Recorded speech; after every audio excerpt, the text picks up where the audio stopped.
Hi guys, আসসালামু আলাইকুম। কি অবস্থা সবার? কেমন আছো তোমরা সবাই? আশা করি অনেক ভালো আছো। আর আল্লাহর রহমতে আমরা অনেক ভালো আছি। জ্যৈষ্ঠ মাস মানেই তো গাছের পাকা পাকা আম খাওয়া, কাঁঠাল খাওয়া, তাই না? তো আজকে আমি তোমাদের দেখাবো গাছের প্রথম আম কেটে কাকে খাওয়ালাম, তোমরা দেখো।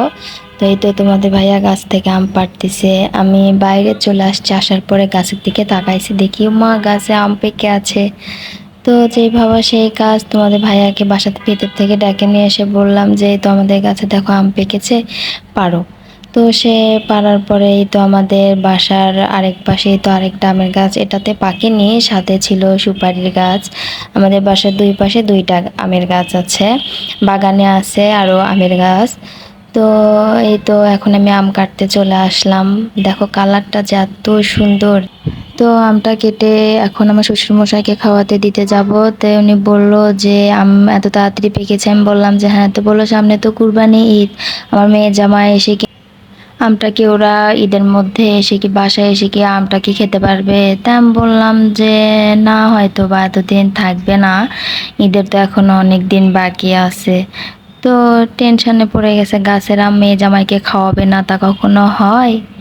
তো আমি বললাম আচ্ছা ঠিক আছে, তো পাকা আম ফ্রিজে রাখে দিব, নি দিবে তাহলে যদি আসে খাইতে পারে। হাই গাইস, আমরা এখন ঢালগুলো দিয়ে আম পারবো, তোমরা দেখতে থাকো। এখন খাওয়া শুরু করি।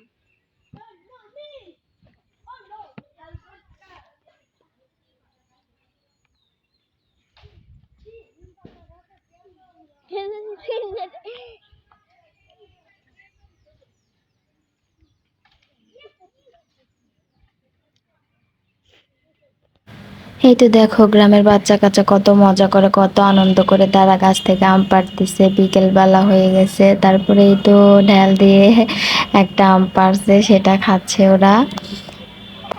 তো আমার ব্লগগুলো তোমাদেরকে কেমন লাগে অবশ্যই কমেন্টসে জানাবা। এই তো দেখো কত মজা করতেছে, এই তো ইটগুলো নিয়ে এসে ওরা জড়ো করতেছে, এগুলো দিয়ে মূলত ওরা আমগুলো পারবে।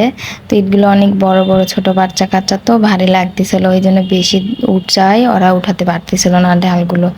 তো তারপরে তো ওরা চলে আসলো আমগুলো নিয়ে দেখাইতে। দেখো কত খুশি তারা আম পাইছে।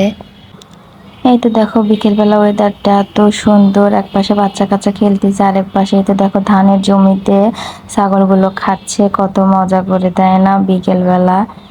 এই তো আজকে আমার ব্লগটা এ পর্যন্ত। সবাই ভালো থেকো, সুস্থ থেকো, আল্লাহ হাফেজ।